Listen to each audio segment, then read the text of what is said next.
이 시간 우리에게 주신 하나님의 말씀은 사도행전 2장 1절부터 4절까지 말씀입니다.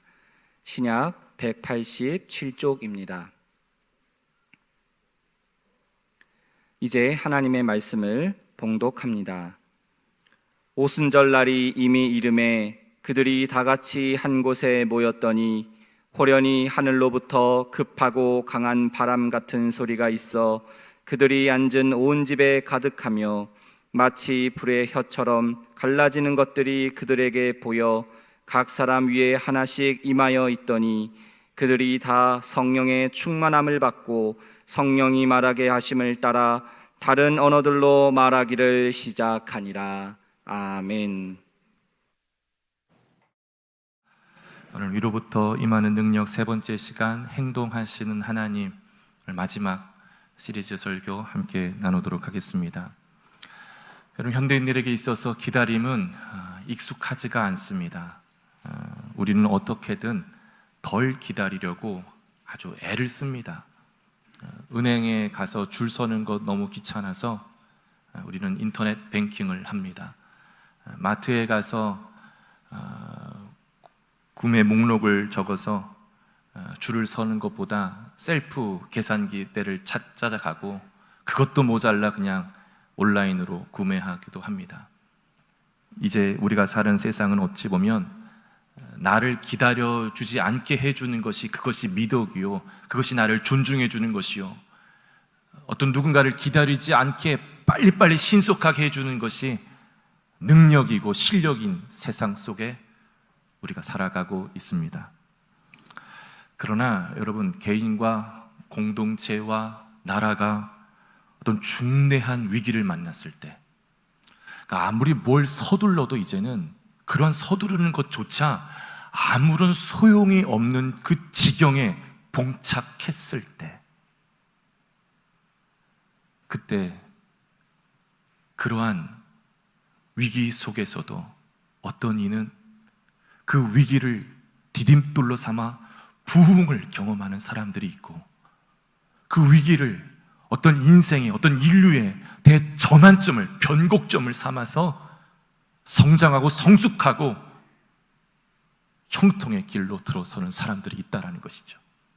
이러한 사람들의 공통된 특징은 하나님을 기다렸던 사람들이었다는 겁니다. 시편 130편 6절에 보면 파수꾼이 아침을 기다림보다 내 영혼이 주를 더 기다리나니 참으로 파수꾼이 아침을 기다림보다 더 하도다. 이사야 선지자는 우시야 왕의 재위 기간에 궁중서기관으로 있었을 때, 그 우시야 왕이 갑자기 죽었을 때 땅의 모든 것이 막혔고 이제 주변의 열강이 남유다를 공격하려는 그 즈음에 그는 성전에 올라가 하나님만을 기다렸을 때 위로부터 임하는 능력이 그에게, 그를 통하여 하나님의 메시지가 전해졌던 것이죠. 여러분, 어찌 보면 성경의 역사는 기다림의 역사라고 할 수 있습니다. 구약의 사람들은 오실 메시아에 대해서 그들은 고대하며 기다리며 살았던 것이에요. 그리고 신약의 사람들, 우리가 살고 있는 신약의 사람들은 다시 오실 재림의 구주를 기다리며 살아가는 마라나타 공동체라 할 수 있습니다. 주여 어서 오시옵소서. 히브리서 11장에 보면요, 히브리서 기자는 믿음의 선조들을 쭉 열거합니다. 그들의 그 믿음의 다양함들을 열거해요. 믿음을 색깔이 이렇게 참 다양하구나, 획일적이지가 않구나.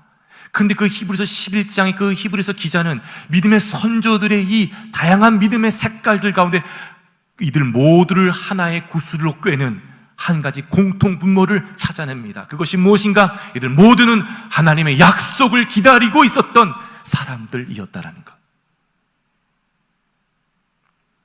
하나님은 불확실한 상황에도 불구하고 하나님을 기다리는 자를 위하여 우리 하나님은 행동하시는 하나님이십니다.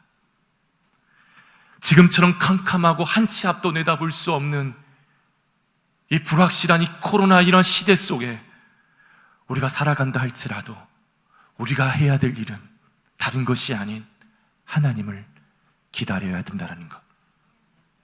우리 하나님은 하나님을 간절히 기다리는 자를 위하여 행동하시는 하나님이신 줄 믿습니다. 여러분, 오늘 우리가 마주하고 있는 이 사도행전 2장을 우리가 좀 주목해야 될 이유는 이 본문이 교회의 시작과 교회의 기원이 어디로부터 왔는가라는 이 질문에 답을 해주고 있기 때문입니다. 교회의 시작과 교회의 기원은 어디로부터 왔는가? 하나님을 간절히 기다리는 공동체로부터 시작되었다라는 것. 이 땅의 최초의 교회가 하나님을 기다리는 공동체로부터 시작되었다라는 말, 그 말은 무슨 말일까요? 교회의 중요한 본질은 인간으로부터 시작된 것이 아니다라는 거예요. 인간의 어떤 행동, 즉 인간의 어떠한 노력과 계획과 열심으로 태동된 집단, 공동체가 아니다라는 거예요. 교회란 진정한 하나님의 행동에 의하여 형성된, 오직 하나님의 행동에 의하여 이루어진 공동체임을 성경은 우리들에게 증언하고 있다는 겁니다. 여러분, 하나님의 약속을 기다리고 있었던 그 당시 마가의 다락방에 120명들이 그들이 모여 하나님을 기다렸어요. 근데 그들 모두를 살펴보면 그들은 돈도 없었고, 그들은 영향력과 권세도 없었고, 배운 것도 없었으며, 오늘날처럼 어떤 교회를 시작함에 있어서 전도 프린트를 해가지고 우리 교회 한번 나와보십시오, 우리 교회 한번 나와보십시오, 어떤 광고를 하거나 마케팅을 하거나 선전수단을 이용해서 교회를 알렸던 것이 아니었어요.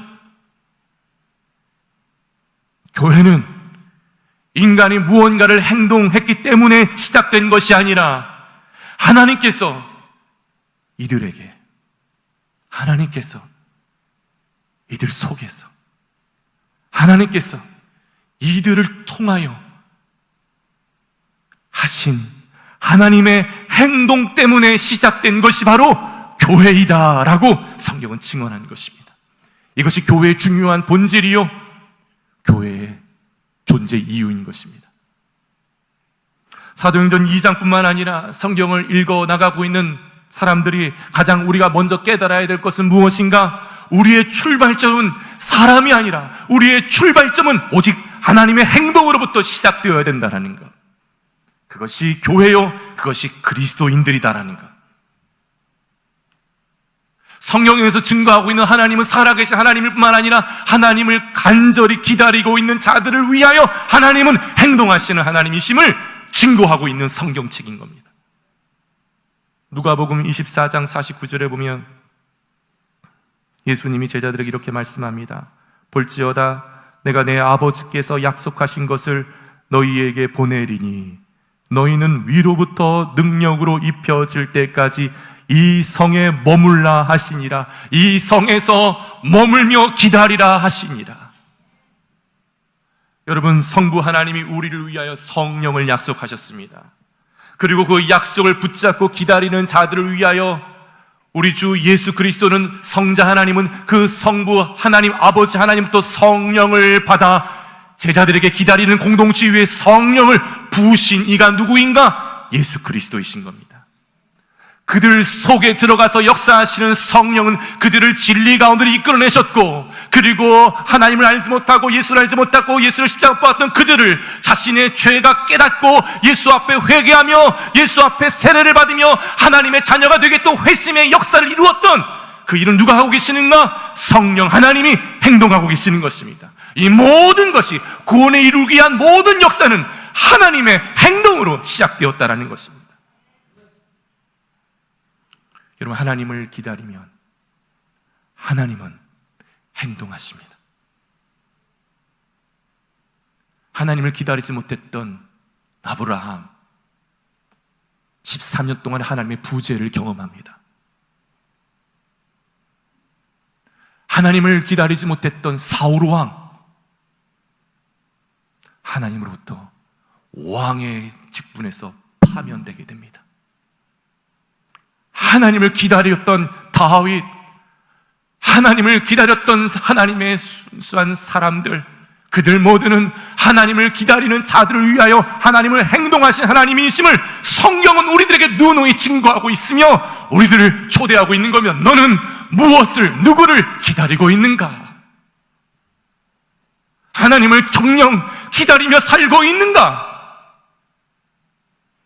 너의 열심으로 하나님을 이용하며 살려고 하는가?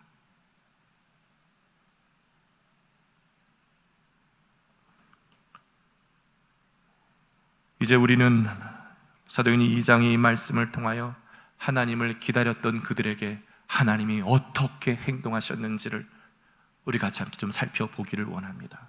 저는 이 말씀을 함께 나눌 때 우리 주의 성령이 하나님을 기다리는 것이 이렇게 중요한 것이구나, 내 삶에 아무런 일이 일어나지 않았다 할지라도 예수는 떠나갔고 성령은 오시지 않았고 언제까지 기도하라고 하신 적은 주님이 말씀한 적도 없으셨고, 이것이 하루가인지 이틀인지 3일인지 열흘인지 한 달인지 100일인지 어떤 기약도 없이 이 성에 머물며 기도하라고 하신 그 약속의 말씀만 기다렸던 그들에게 하나님은 행동하셨던 것처럼 우리 앞이 아무런 보이지 않는 불확실한 시대 속에 우리가 살아간다 할지라도 오늘 우리에게 중요한 것은 하나님을 기다리는 것이다.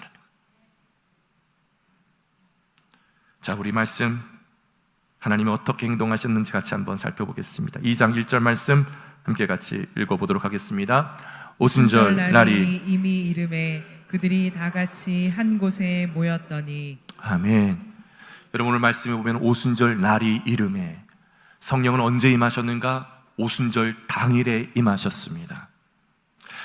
사도행전 2장 15절에 보면 그럼 언제 몇 시에 임하셨는가? 오순절 당일에, 오늘 말씀에 2장 15절에 보면 제3시라고 한 것으로 보아 오늘 우리의 시간으로, 유대인 시간과 우리의 시간은 6을 더하면 되기 때문에 이 제3시라는 것은 오전 9시를 말합니다. 오순절 당일날에 오전 9시, 사랑하는 송악대교회 2부 예배에 참여하고 있는 여러분들이요, 오전 9시에 성령이 이 교회 위에 첫 임하였던 겁니다. 9시 예배에 나오신 여러분에게 복이 있을지어다. 할렐루야.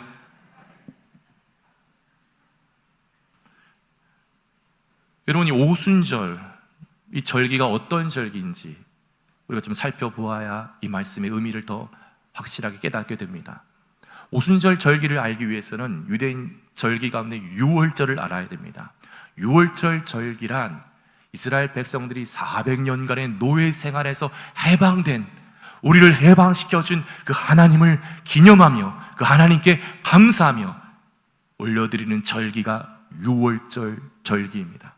그 유월절로부터 50일째 되는 날이 오순절 절기예요. 여러분, 이 오순절은 무엇인가? 오순절은 이스라엘 백성들이 한 해의 첫 수확을, 첫 열매를 하나님께 드리며 나아가는 절기가 오순절이에요.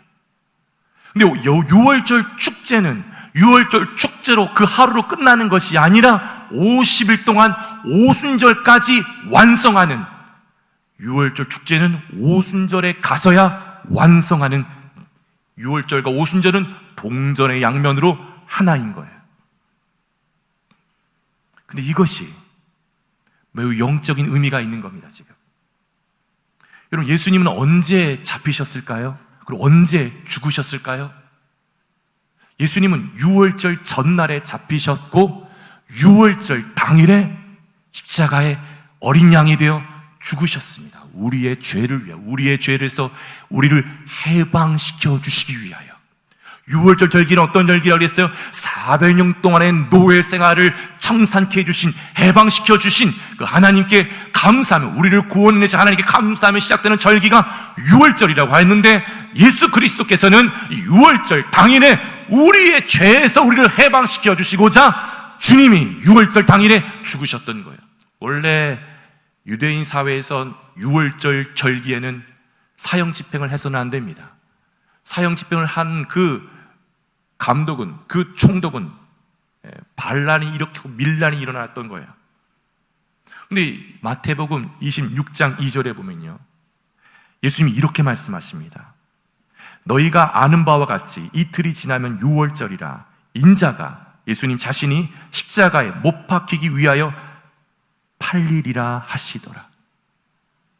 여러분, 유대 종교 지도자들, 예수님을 진짜 죽이려고 했던 장본인들은 유월절 절기를 지나고 우리가 예수를 잡아들이자라고 계획을 모의합니다. 그것이 마태복음 26장에 고스란히 나와요. 그래서 밀란이 일어날까 두려우니 유월절 절기를 피하자라고 이야기를 해요. 근데 예수님은 못 박습니다. 내가 죽을 날은 유월절이다. 시간의 역사는, 역사의 흐름은 누구에 의해서 움직여졌는가? 예수님의 원수들이었던 종교 지도자를 위해서 역사가 흘러갔던 것이 아니라 예수님이 우연찮게 그냥 어떤 모함에 의해서 죽으신 것이 아니라 예수님은 자신이 죽으실 그 날을 정하시고 이 땅에 오셨고, 유월절 그 당일에 주님은 우리의 죄를 해방시켜 주시고자 죽으셨다라는 것. 그리고 50일째 되는 오순절 날에 교회는 성령의 기름 부으심으로 태동되게 된 겁니다. 잘 보십시오. 유월절 축제부터, 유월절 축제는 유월절 축제로 끝나는 것이 아니라 오순절에 와서야 완성된다 그랬어요. 예수 그리스도의 죽으심과 부활하심과 성령의 오심으로 우리를 위한 구원의 역사는 완성되었다는 것. 할렐루야. 여러분, 2장 1절에서 우리가 주목할 한 단어를 뽑는다면 다같이라는 단어입니다. 원래 이 헬라 원문의 뜻은 이 다같이라는 말이 아니고 한 마음을 품고라는 뜻이기 때문입니다. 따라서 본문이 강조하고 있는 2장 1절에서 강조하고 있는 것은 초대교회 교인들이 그냥 아무 생각 없이 그냥 그 한 자리에 모였기 때문에 그냥 그들에게 성령이 임한 것을 강조하는 것이 아니라 그들이 어떤 마음으로 그곳에 왔는가가 강조하고 있는 거예요. 어떤 마음으로요? 한 마음으로. 한 마음으로, 뭘 어떤 마음으로 한 마음으로 가졌다라는 거예요? 하나님의 약속하신 성령을 기다리는 그 한 마음으로 그들은 기다렸다라는 거예요. 그 기다린 그 공동체 위에 하나님은 행동하시는 거예요. 어떻게 행동하셨을까요? 우리 2절과 3절 말씀 같이 한번 읽어보도록 하겠습니다. 호련히 하늘로부터 급하고 강한 바람 같은 소리가 있어 그들이 앉은 온 집에 가득하며 마치 불의 혀처럼 갈라지는 것들이 그들에게 보여 각 사람 위에 하나씩 임하여 있더니. 아멘. 사도행전 기자인 누가는 성령의 이미지를 두 가지로 묘사합니다. 바람과 불로 묘사해요. 오늘 우리가 이것을 좀 주목하기를 원합니다. 첫 번째, 성령의 이미지를 바람으로 묘사하는데요. 여러분, 구약 시대에는 종종 하나님께서 숨결이나 바람의 형태로 하나님 자신을 드러내셨어요. 바람의 모습으로 자신을 드러내셨던 것이죠.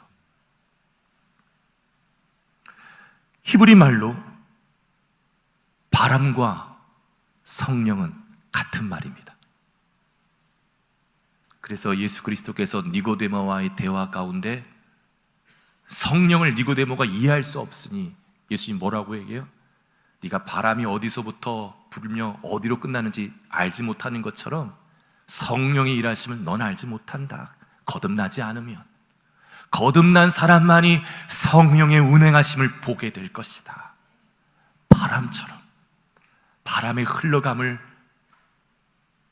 예측할 수 있는 고도의 영적 집중력이 거듭난 사람들에게 일어나게 될 것임을 예수님이 예고했던, 그리고 연결시켰던 말씀을 하셨던 겁니다. 그런데 여러분, 우리가 좀 주목할 것은 이 바람이 오순절 날에는 하나의 소리, 즉 급하고 강한 바람 같은 소리로 임하였다라고 기록하고 있습니다. 이걸 좀 주목해야 됩니다. 하나님의 영, 하나님의 성령은 침묵 속에서도 고요함 속에서도 강력하게 역사하시는 영이십니다. 물론 우리 성령님은 거룩한 고요와 침묵의 기도의 시간을 통해서도 내적인 삶을 풍성하게 지우게 하시는 영이십니다. 그러나 오늘 우리가 명심해야 될 것은 우리 성령께서는 하나님 나라를 이룩하기 위해서 반드시 고요와 침묵을 통해서만 거룩한 일을 행하시는 제한된 영이 아니심을 드러내고 있다는 겁니다. 급하고 강한 바람 같은 소리를 동반하면서 성령이 오셨던 거예요. 급하고 강한 바람 같은 소리. 여러분 한번 생각해 보십시오. 보통의 급하고 강한 바람이라면, 여기서 바람은 강력한 바람을 말합니다. 그냥 우리 시원하다 그런 바람 정도가 아닙니다. 태풍 정도를 말해요. 급하고 강한 이 바람이 어느 한 건물을 집중하여 강타했다라고 생각해 보십시오. 그 건물 나만 압니까? 그 건물 회파되고 그 속에 거주하고 있는 사람들 다치고 위험합니다. 근데 오늘 하늘로부터, 자연에서 일어난 급하고 강한 바람이 아니라 하늘로부터 임한 급하고 강한 바람은 방을 부서뜨린 것이 아니라 그 방을 감싸 안았다라는 거예요. 사람들 갖다가 무섭게 하고 사람들을 겁주고 사람들을 막 다치게 한 것이 아니라 그 사람들을 품어 안았다라는 거예요. 이것이 성령의 역사입니다. 할렐루야. 성령의 급하고 강한 바람이 제자들이 있는 공간을 가득 채우자, 그리고 그들 속으로 들어가자, 그들이 하나님의 복으로, 하나님께서 그들을 하나님의 복으로 따뜻하게 품어주자, 그들이 붙들고 있었던 이 땅의 두려움, 근심, 이 땅의 죄성은 다 그 바람으로 후 사라져가게 된 것이고, 위로부터 임하는 하나님의 놀라운 성품과 능력이 그들 마음의 심령 가운데 휘감았던 겁니다. 할렐루야. 저는 이러한 귀한 성령의 역사가 여러분의 심령 가운데, 여러분의 가정 가운데에도, 여러분의 일터 가운데에도, 여러분의 자녀들, 여러분의 기도의 제목들 위에도 이 급하고 강한 성령의 역사가 여러분을 품을 수 있기를 주님의 이름으로 축복합니다. 두 번째 성령의 이미지는 불이었습니다. 불.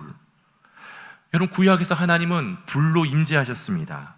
모세도 떨기나무에서 하나님이 모세를 부르실 때 그 떨기나무에 불을 붙이심으로 하나님의 임재를 경험케 하였던 겁니다. 광야에 있었던 이스라엘 백성들로 밤에, 그 광야의 여정의 밤은 너무나 춥습니다. 그 밤에 하나님은 불기둥으로, 와, 하나님이 우리와 지금 함께하고 계시는구나.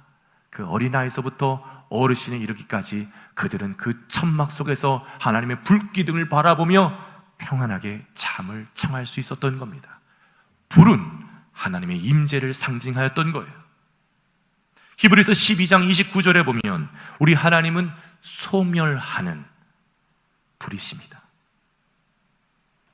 근데 놀라운 건 그 불은 무언가를 태우지 않는 불인 거예요. 이 땅의 모든 불들은 모든 걸 다 태우는 불이에요.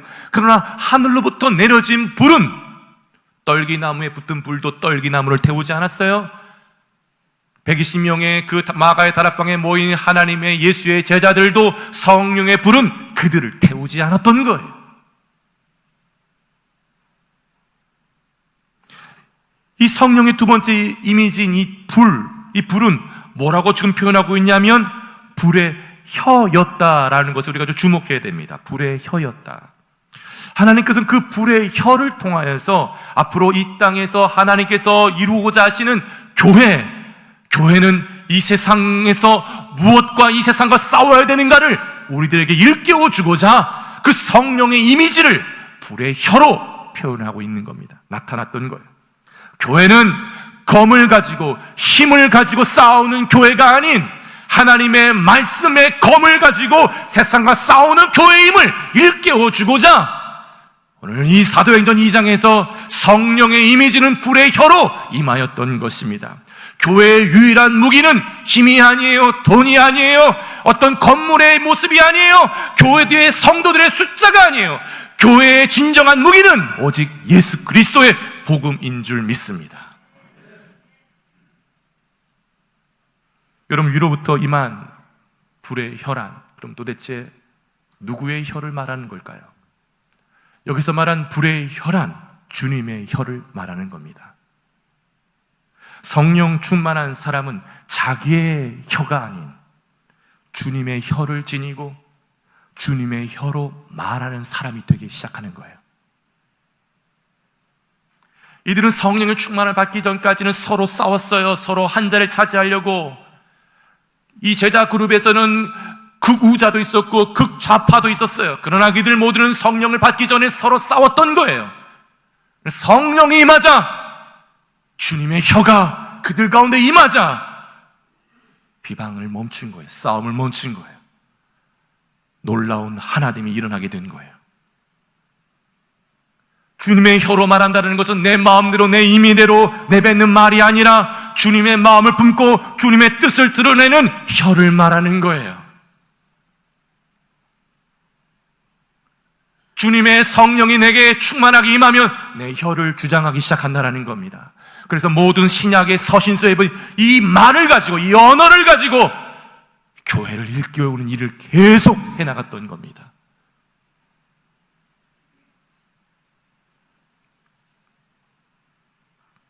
이 성령의 두 가지 이미지, 바람 그리고 불.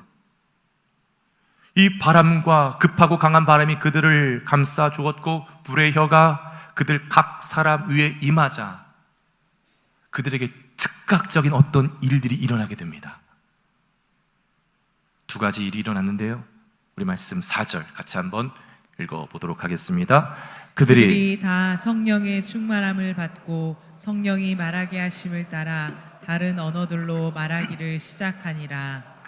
아멘. 첫 번째 즉각적인 효과는 채우심이었습니다. 오늘 말씀 4절 상반절을 보면은 그들이 다 성령의 충만함을 받고, 여러분 이것을 통해 알 수 있는 건 인간이 그 어떤 것으로 치장한다 한들, 인간이 그 어떤 업적을 이룬다 한들, 인간이 그 어떤 수많은 부를 소유한다 한들 하나님은 인간을 정확하게 꿰뚫어 보고 있는 거예요.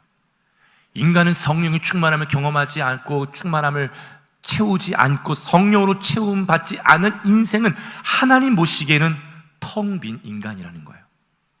하나님 보시기에는 매우 빈약하고 텅 비고 보잘것없는 인간이다라는 거예요. 우린 겉을 포장하려고 해요. 우리는 위장합니다. 나의 연약함을 포장하기 위해서 여러 가지를 우리는 갖추려고 해요. 눈에 보이는 것으로 갖추려고 합니다. 하나님은 속일 수 없는 거예요. 하나님은 우리의 중심에 우리는 무엇으로 채우고 있는가를 정확하게 꿰뚫고 있는 분이시다라는 거예요. 내는 어떤 사람은 슬픔으로 가득 채워져 있는 사람이 있어요. 어떤 사람은 어떤 미움으로 가득 채워져 있는 사람이 있어요. 어떤 사람은 돈의 탐욕으로 가득 채워져 있는 사람, 어떤 사람은 권력과 어떤 지위와 명예와 자존심으로 가득 채워져 있는 사람들이 있는 거예요. 어떤 사람은 허영심으로 가득 채워져 있는 사람이 있는 거예요. 하나님은 다 아시는 거예요. 그 모든 것이 텅 비어 보이는 거예요.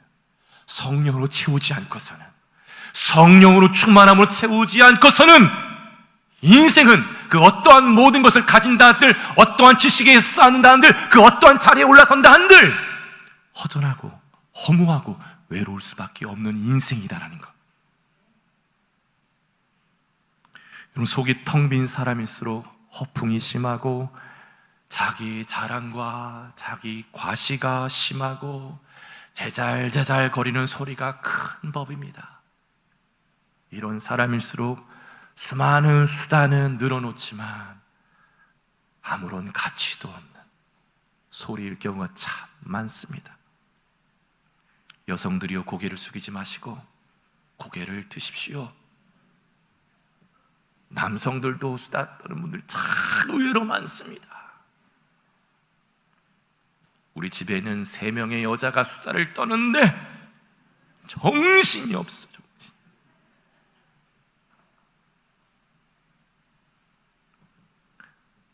여러분, 성령으로 채워져야 육체의 욕망과 안목의 정욕과 이생의 자랑을 이길 수 있는 겁니다.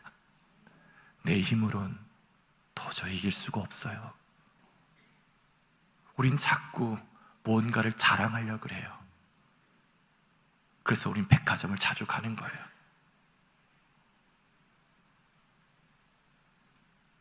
안목의 정욕으로, 육체의 정욕으로 우린 무언가를 영적인 것마저도, 이 교회 안에서 영적인 영역마저도 자랑하려고 그래요. 부질없는 거예요. 성령으로 채우심을 경험한 사람들은 이런 모든 것이 부질없구나. 성령으로 채워져야 내 안에 오염된 불순물들이 무엇인지가 다 끄집어내어지는 거예요. 깨끗하게.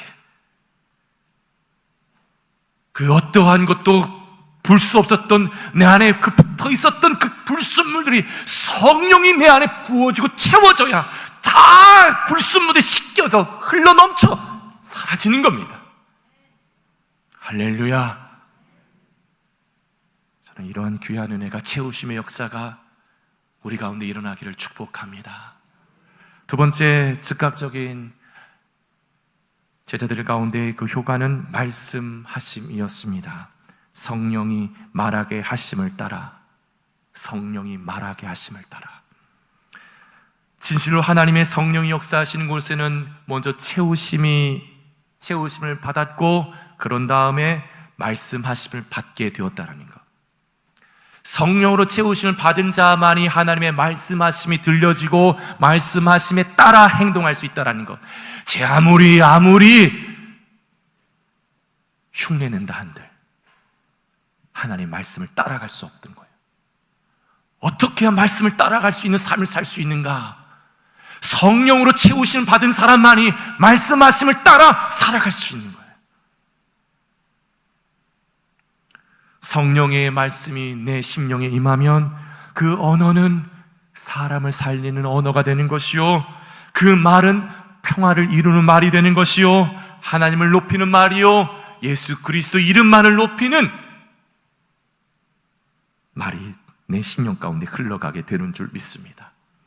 저는 이 채우심과 말씀하심이 우리의 삶 가운데 두 동력으로 날마다 이 성령의 충만함을 사모하며 나아갈 수 있는 저와 여러분 될 수 있기를 주님의 이름으로 축복합니다. 저는 이제 말씀을 정리하면서 여러분과 마지막으로 우리 마음에 품고 있어야 할 중요한 한 가지를 좀 나누려고 합니다.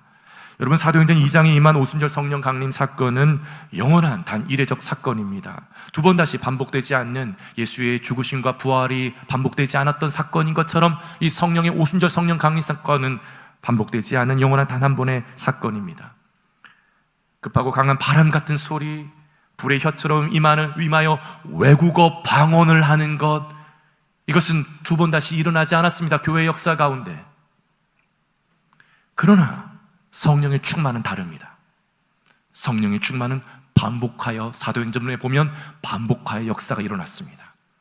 이것은 성령의 충만함은 지금도 성령의 충만함을 기다리며 나아가는 자들에게, 그 교회 위에, 그 가정 위에, 그 신령 위에, 우리 하나님은 그 성령의 충만함을 기다리고 있는 자들 위에 성령의 충만함을 부으시는 하나님이신 줄 믿습니다. 여러분, 사도행전 4장에 보면 사도들이 담대하게 복음을 전하다가 베드로와 요한이 감옥에 투옥됩니다. 종교 지도자들은 그들을 위협해요. 그들을 고문하고 그들을 위협한 뒤에 그들을 풀어줍니다. 그리고 그 베드로와 요한은 예수 믿는 초대교회 성도들에게 다시 와서, 그 교회에 와서 자신들이 어떻게 고통을 당했는지, 자신들에게 어떤 위험스러운 말을 했는지 그대로 들려줍니다. 그 말을 들었던 교회 공동체 성도들은 두려움에 사로잡혔는가? 겁이 들었는가? 그렇지 않아요. 그들 모두는 그러한 소리를 듣자마자 모두가 다 한 마음이 되어 기도하기 시작합니다. 사도행전 2장의 역사를 재현하는 거예요. 자, 이 4장 29, 31절 볼까요? 주여 이제도 그들의 위협함을 굽어보시옵고 또 종들로 하여금 담대히 하나님 말씀을 전하게 하여 주시오며 손을 내밀어 병을 낫게 하시옵고 표적과 기사가 거룩한 종 예수의 이름으로 이루어지게 하옵소서 하더라. 빌기를 다음에 모인 곳이 진동하더니 무리가 다 성령이 충만하여 담대히 하나님의 말씀을 전하니라. 아멘. 여러분, 사도행전 2장에서 이들은 성령의 충만함을 이미 경험한 사람들이었습니다. 그렇다면 한번 성령의 충만함을 경험했으니까 이제 기도도 할 필요도 없이 그냥 쭉 성령의 충만함이 유지될 수 있었던 것인가? 그렇지 않았다라는 거예요. 이들은 어떤 어려움을 만날 때마다 이들은 끊임없이 성령의 충만함을 사모하면서 기도했다라는 거예요. 기도할 때마다 사도행전의 역사를 보면 그들에게 성령의 충만함을 부어지는 일이 일어났다라는 겁니다. 여러분, 에베소서 5장 18절에 보면은 오직 성령으로 충만함을 받으라라고 사도 바울은 이야기합니다. 여기서 성령으로 충만함을 받으라라는 이 말을 원래 원문 그대로 번역한다면 성령이 너를 채우시게 하라라는 뜻이에요.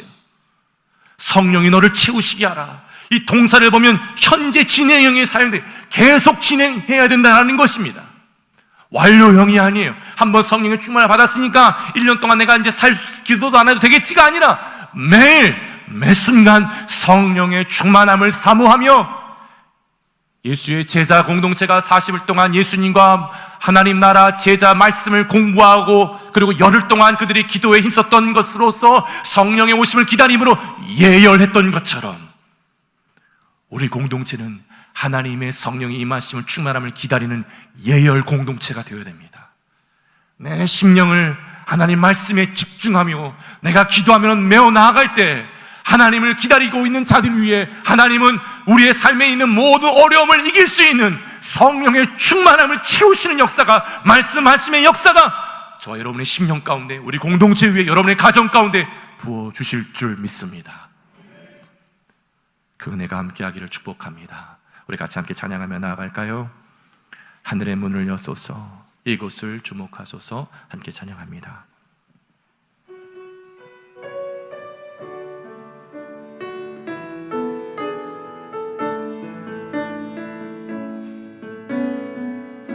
하늘의 문을 여소서 이곳을 주목하소서. 주를 향한 노래가 꺼지지 않으니 하늘을 열고 보소서. 이곳에 임재하소서. 이곳에 임재하소서. 주님을 기다립니다. 기도의 향기가 하늘에 닿으니 주여 임재하여 주소서.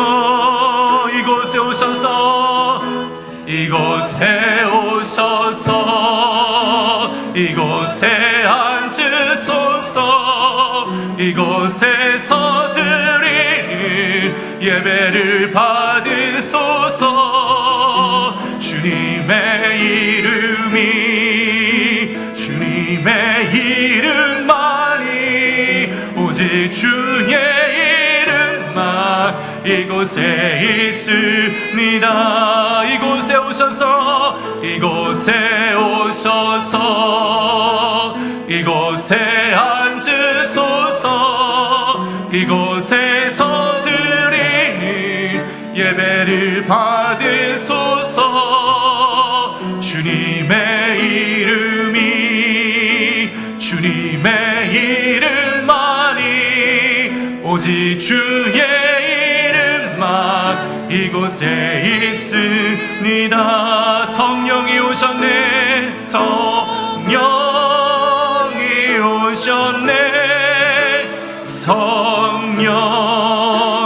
오셨네. 내 주님 보내신 성령이 오셨네. 이 기쁜 소식을 온 세상 전하세.